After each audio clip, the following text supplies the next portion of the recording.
ভকতে বহু ৰকমে ঈশ্বৰক পাবলৈ বাসনা কৰে। বাসনা কৰাটোত ভুল নাই, কিন্তু বাসনা কৰাৰ প্ৰক্ৰিয়াটোত ভুল। একাদশী ব্ৰতত তোমাৰ উদৰত, কাৰণ এটা প্ৰক্ৰিয়া আছে, তোমাৰ উদৰত একো থাকিব নোৱাৰিব।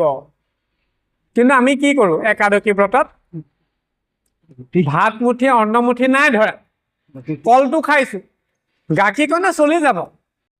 ভাগৱতৰ একাদশী স্কন্ধত এতিয়া উদ্ধৱ মহন্তক প্ৰভু ভগৱন্ত কৃষ্ণই পৰামৰ্শ দি কৈছে যে মোক কেনেকৈ ভকতে পাব পাৰে। আমিতো সকলোৱে ভকতি কৰোঁ। ভগৱন্তৰ নিজৰ মুখৰ বাণী দেই। উদ্ধৱ মহন্তক নিজৰ মুখেৰে ভগৱন্ত প্ৰভুৱে কৈছে যে মোক কেনেকৈ পাব পাৰি। অলপ আগতে কৈ আহিছে যে সাংখ্য দৰ্শনেও মোক সন্তুষ্ট কৰিব নোৱাৰে।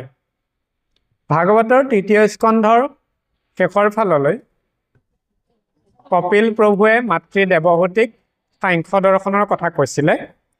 সেইখিনি জ্ঞানৰ বস্তু, গতিকে সাংখ্য দৰ্শনৰ জ্ঞানেও ঈশ্বৰ প্ৰভুক সন্তুষ্ট নকৰে বুলি কৈছে। এতিয়া আকৌ কৈছে যে মোক কেনেকৈ পাবা, ভকতে মোক কেনেকৈ পাবা। এতিয়া ভকতে বহু ৰকমে ঈশ্বৰক পাবলৈ বাসনা কৰে। বাসনা কৰাটোত ভুল নাই, কিন্তু বাসনা কৰাৰ প্ৰক্ৰিয়াটোত ভুল, বা সেই পৰ্যায় সংশোধনটো নাই। ইয়াত স্পষ্টকৈ কৈছে যে যিসকল সাধু মহন্ত তেওঁলোকে শাস্ত্ৰ বিস্তৰ জানিব পাৰে, কিন্তু মোৰ ওচৰত বিশ্বাস নাই। তেওঁ নিজৰ কৰ্মত বিশ্বাস, তেওঁ নিজৰ ক্ষমতাত বিশ্বাস, সেইজনে মোক পাব নোৱাৰে। আকৌ পুনৰাই কৈছে মই কাৰ ওচৰত বশ্যতা স্বীকাৰ কৰোঁ? মই সাধু সংগৰ ওচৰত বশ্যতা স্বীকাৰ কৰোঁ, আৰু মই সেইসকলৰ ওচৰত বশ্যতা স্বীকাৰ নকৰোঁ বা সেইসকলে মোক পাব নোৱাৰে যিসকলে মন্ত্ৰপাঠ, যাগ যজ্ঞ, তীৰ্থ স্নান আদিসমূহ কৰে। সেইসকলে মোক সহজে পাব নোৱাৰে, আৰু মোক একাদশী ব্ৰত কৰি মোক সন্তুষ্ট কৰাব নোৱাৰে। এইখিনি যদিও মোৰে উপাসনাৰ মাৰ্গ হয়, তথাপিতো মোক সন্তুষ্ট কৰাব নোৱাৰে, সেই ভকতে মোক লাভ কৰিব নোৱাৰে। ইয়াত দুটামান সৰু সুৰা কথা আছে। কিয় নোৱাৰে? সত্যত এটা দাপৰ আৰু কলি যেতিয়া যুগৰ নিৰ্ণয় কথা আহি পৰে, তেতিয়া চাৰিটা বস্তু চাৰিটা স্তৰত ভগাই থোৱাই আছে। সেইখিনি সময়ত মনুষ্যৰ আয়ুস বেছি আছিলে। আজি আমি ধৰি লওঁ 120 বছৰ বা 100 বছৰেই আয়ুস কলিযুগৰ। এতিয়া কলিযুগৰ বয়সেই হৈছে 4,32,000। যদি আমি দাপৰ যুগলৈ যাওঁ, তেতিয়া মানুহ প্ৰায় 1000 বছৰ জীয়াই আছিল। তেতিয়া যুগটোৰে বয়স আছিলে কলিযুগৰ দুগুণ। কলিযুগত যদি 4,32,000 হয়, তেতিয়াহ'লে তাত 8,64,000 হ'ল। ত্ৰেতা যুগলৈ যাওঁ, এজন মানুহৰ আয়ুস তেতিয়া প্ৰায় 7,000, 8,000, 10,000 বছৰলৈকে আছিল ত্ৰেতা যুগত আয়ুস। ত্ৰেতা যুগৰ নিজৰে বয়স কলিযুগৰ 3 গুণ। যদি আমি সত্য যুগলৈ যাওঁ, কলিযুগৰ 4 গুণ সত্য যুগৰ বয়স। মনুষ্যই তেতিয়া হাজাৰ হাজাৰ বছৰ জীয়াই আছিল, তেতিয়া কৰ্ম কৰিব পাৰিছিলে, সেই হিচাপে উপাসনাৰ সময় পাইছিলে। এতিয়া মানুহ জীয়াই থাকোঁ আমি 100 বছৰ, নাথাকোৱে বাৰু। শাস্ত্ৰই কৈছে কাৰণে 100 বুলিয়ে ধৰি লৈছে। এভাগ যজ্ঞ সম্পূৰ্ণ কৰিবৰ কাৰণে যজ্ঞৰ কিছুমান নিয়ম আছে। যি ঠাইত যজ্ঞ কৰিব সেই যজ্ঞ ভূমি 100 বছৰ সংৰক্ষিত অৱস্থাত থাকিব লাগিব। তাত পূৰ্বতে পোৱা পৰিষ্কাৰ কৰি নিয়মত সেই ঠাই ৰাখিব লাগিব, তেতিয়া তাত যজ্ঞ কৰিব পাৰিব। আমি 100 বছৰ জীয়াই নাথাকোঁ, 100 বছৰৰ কাৰণে যজ্ঞৰ নিৰ্মাণস্থলী কেনেকৈ বনাম? আমি ক্ৰুটিখিনি ক'ত কৰোঁ? তাৰমানে নাপায় বুলি যে কৈছে সেইটো কথা। আকৌ কৰোঁ কি, যজ্ঞ পৰা আদি কৰি আমি যিখিনি ব্যৱস্থা কৰোঁ, বাৰু কিবা এটা শুদ্ধিকৰণ কৰি ঠাইকণ বাৰু কৰিলোৱে শুদ্ধিকৰণ। আজিকালি মাটিটোতো বাদেই, লোহাৰতো বনোৱা হৈছে কেইদিনমানৰ পাছত চুইচ টিপি দিলেই হ'ল আহি আছে তেনেকুৱাও আহি যাব এতিয়া কথাটো হ'ল সম্পূৰ্ণ কিয় নহয় বিঘিনি ক'ত ঘটে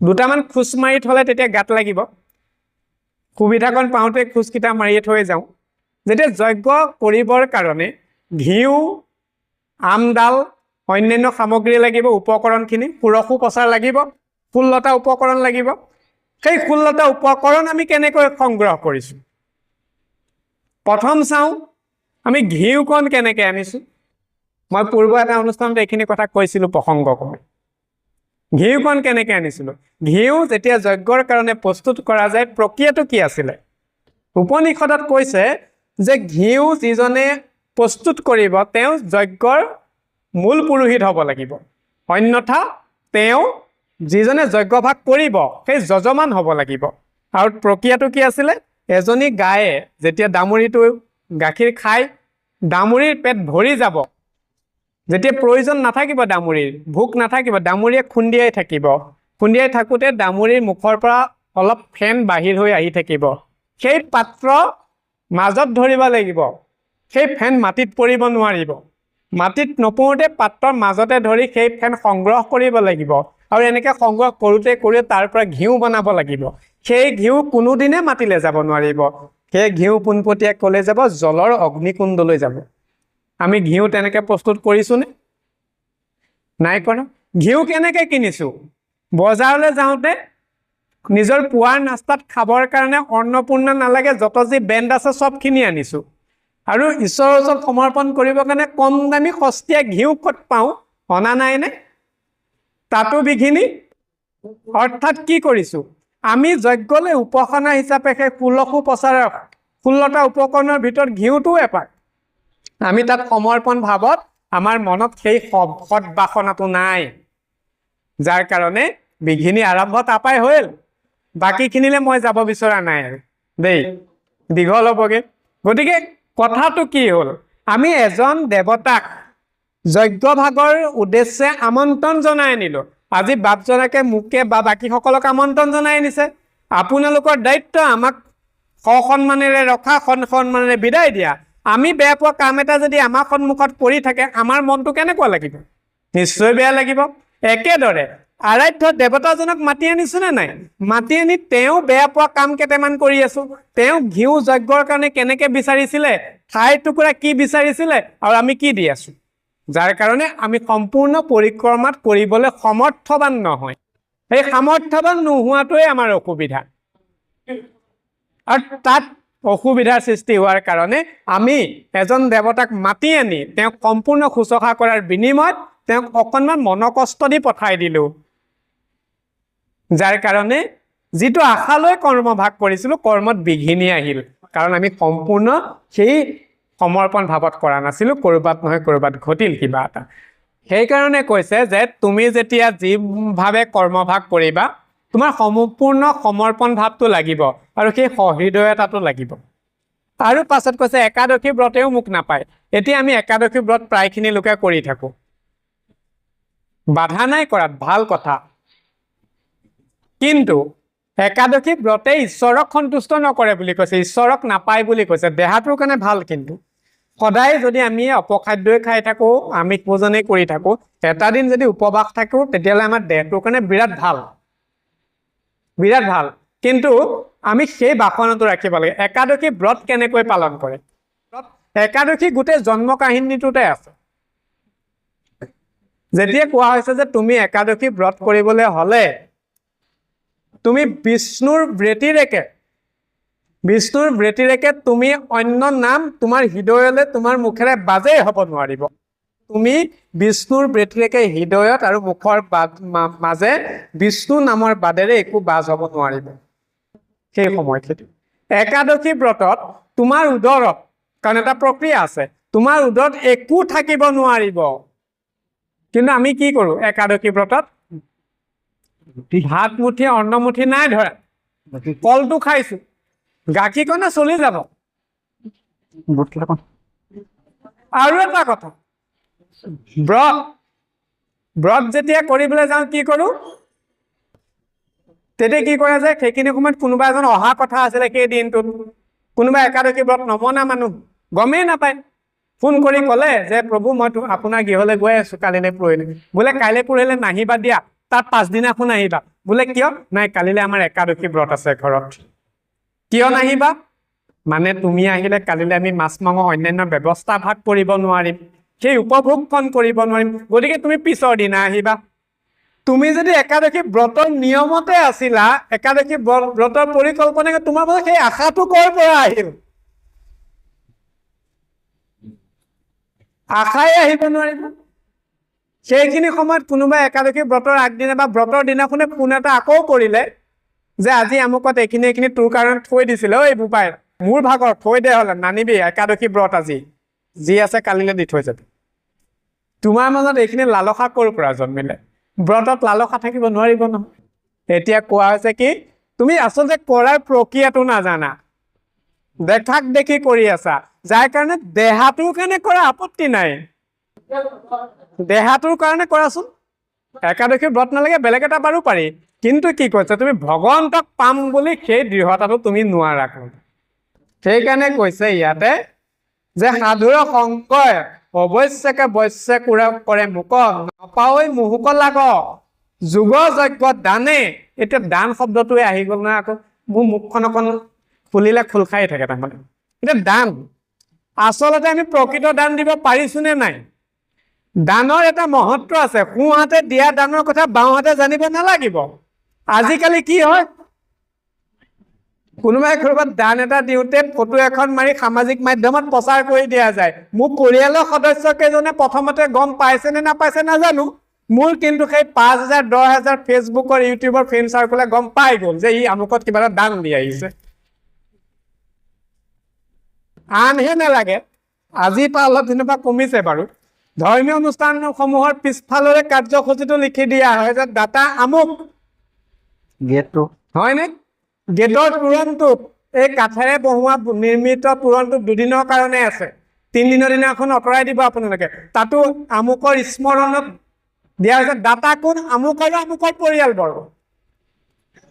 সেয়া দান হ'ব নোৱাৰে, সেয়া প্ৰচাৰ হ'ব পাৰে, আপত্তি নাই, তুমি কিবা এটা দিছা ভালৰ কাৰণে ভাল কথা, প্ৰচাৰ হৈছে, কিন্তু এই দান শব্দটো মূল্য তাত নাই, তাত দানৰ মৰ্যাদা নাই। দান কোনে দিছিলে? বলিয়ে বামনক দান দিব জানিছিলে, আন একো নাই প্ৰভু, তোমাৰ তৃতীয় পদ থবলৈ ঠাই নাই, এতিয়াও মোৰ শিৰটোকে দিছো লোৱা, এইটোতো আছে। এয়া দান আছিলে, সেইবোৰ দান নহয় যিবোৰ দান আমি দানৰ নামত যিবোৰ কৰি আছো এতিয়া। আচলতে দান দিব পৰা আমাৰ কেপাচিটি আছে জানো, আমাৰ সামৰ্থ্য আছে জানো? দান কোনটো দিন যিটোত মোৰ অধিকাৰ আছে, মোৰ খংখিনিত মোৰ অধিকাৰ আছে, ইয়াক মই নাশ কৰিব পাৰিম, সেইটো মই দি থৈ আহো। মোৰ বাক্যত মোৰ অধিকাৰ আছে, মই কাকো বেয়া কৰি নকওঁ, সেইটোত মোৰ অধিকাৰ আছে, সেইটো মোৰ হয়। তুমি অন্ন মুঠিলে প্ৰসাদ মুঠিলে কলৰ থোকটো দিলা, কল থোকটো ক'ৰ পৰা আনিছিলা? কোনোবা এজনে গছৰ পৰা কাটি আনিছিলা, কল থোকো তোমাৰ নহয়, প্ৰকৃতি প্ৰদত্ত এটা বস্তু। কলটোক কাটি আনোতেও বৃক্ষজোপাই কষ্ট পাইছে যে মোৰ সন্তানটোক লৈ গ'ল। কল থোকাও তোমাৰ মোৰ আমাৰ নহয়, কিন্তু দানৰ নামত আমি সেইখিনি কৰি আছো। কৈছে সেইকাৰণে কৈছে দানেও মুক্ত নাপায়, কাৰণ সিহঁতে দানে দিবই নাজানে। সেইকাৰণে ইয়াতে কৈছে নপাৱৈ মুহুক লাগ, যোগ যজ্ঞ দানে, মহামন্ত্ৰ জপ কোটি শততীৰ্থ স্নানে। মহামন্ত্ৰ যদি জপ কৰি থাকে, জপেও নিস্তাৰ নাপায়। জপৰ কথা কওঁতে এটা কথা আহি পৰে, আমি মালা জপ কৰো, মালা ইয়াত ঈশ্বৰৰ নাম গুণ গাই আছো, সেইটো মাৰ্গটো সহজ। এক কাঠৰ মালা ফাটি ফুটি যাব, হৃদয় মালা কিন্তু ফাটি ফুটি নাযায়, এইটো হলে গুৰুত্বপূৰ্ণ কথা। মালাভাগ ধাৰণ কৰোঁতে আপুনি নিয়মত থাকিব লাগিব, ঈশ্বৰৰ নাম ল'বৰ কাৰণে নিয়মৰ কোনো প্ৰয়োজন নাই। জীৱনৰ অন্তিমকণ সময় সজ্জাগত অৱস্থাত আছে, আপুনি বিচনাতে বিশ্ৰাম মূত্ৰ ত্যাগ কৰিছে, সেইখন সময়ত আপুনি মালা হাতত চুবই নোৱাৰে, কাৰণ মালা অসুচি হ'ব। আপোনাৰ কি সেইখিনি সময়ত অধিকাৰ নাই নেকি ঈশ্বৰৰ নাম হৃদয়ত জপ কৰিব পৰাকৈ? নিশ্চয় আছে। সেইকাৰণে কৈছো যে মন্ত্ৰ মহামন্ত্ৰ জপ কোটি শততীৰ্থ স্থানে, যদি এইখিনিও মোক নাপায়, নপাওৱে আমাক একাদশী উপবাসে, নকৰে বৈশ্যমুখ পৰম সন্যাসে। মোক একাদশী ব্ৰতেও মোক পাব নোৱাৰে আৰু মোক পৰম পৰম মহাযোগী সন্ন্যাসীয়েও মোক পাব নোৱাৰে। কিয় সন্ন্যাসীয়ে পাব নোৱাৰে? সন্ন্যাসীয়ে সেইকাৰণে পাব নোৱাৰে, সন্ন্যাসীয়ে কেৱল নিজৰ জীৱটোৰ তৰণৰ কাৰণে কৰ্ম কৰে, বাকী কৰ্তব্যৰহিত কৰ্মখিনিৰ পৰা তেওঁ নিলগত থাকে। গীতাৰ 3য় অধ্যায়, যাক 3য় দৰ্শনক কৰ্মযোগ বুলি কোৱা যায়, কৰ্মটো কৈছে যে মই কৰ্মক প্ৰাধান্যতা দিছোঁ অৰ্জুন, কিন্তু মই সেই সন্ন্যাসীজনক কৰ্মবান বুলি মই কৰ্মী বুলি নকম, যি সন্ন্যাসীয়ে নিজৰ কাৰণে বা দহৰ কাৰণে বা সমাজৰ কাৰণে বা মই দিয়া বিধান মতে কৰ্ম সম্পাদন নাই কৰা, তেওঁ সন্ন্যাসীও মোৰ পৰা মুকুতি লাভ কৰিব নোৱাৰে বুলি কৈছে। মুখ্যটোতো দূৰৰে কথা। সেইকাৰণে ইয়াতে কৈছে নকৰে বৈশ্যমুখ পৰম সন্ন্যাসে, সন্ন্যাসীয়ে মোক বৈশ্যতা আনিব নোৱাৰে, মই তেওঁৰ ওচৰতো বৈশ্যতা স্বীকাৰ নকৰো বুলি কৈছে। এয়া কথা কোনে কৈ আছে? স্বয়ং ভগৱন্ত কৃষ্ণই উদ্ধৱক কৈ আছে। ইয়াৰ পিছতে কৈছে আন কৰ্ম কৰিয়া মিছাতৈ মৰৈ লোক, ভকতৰ সংগত সম্যক পাৱৈ মুক, কহিলোহু মহাগম্য কথা ক উদ্ধৱ, যিহেতু ভকত তুমি পৰম বান্ধৱ। এইখিনি মোৰ গুপুত ৰহস্য কথা, এইখিনি কথা হে প্ৰিয় বান্ধৱ উদ্ধৱ, তুমি মোৰ পৰম মিত্ৰ, সেইকাৰণে আজি মই তোমাৰ সন্মুখত ব্যক্ত কৰিলো, এই বুলি কৃষ্ণ প্ৰভু ভগৱন্তই উদ্ধৱক কৈছে।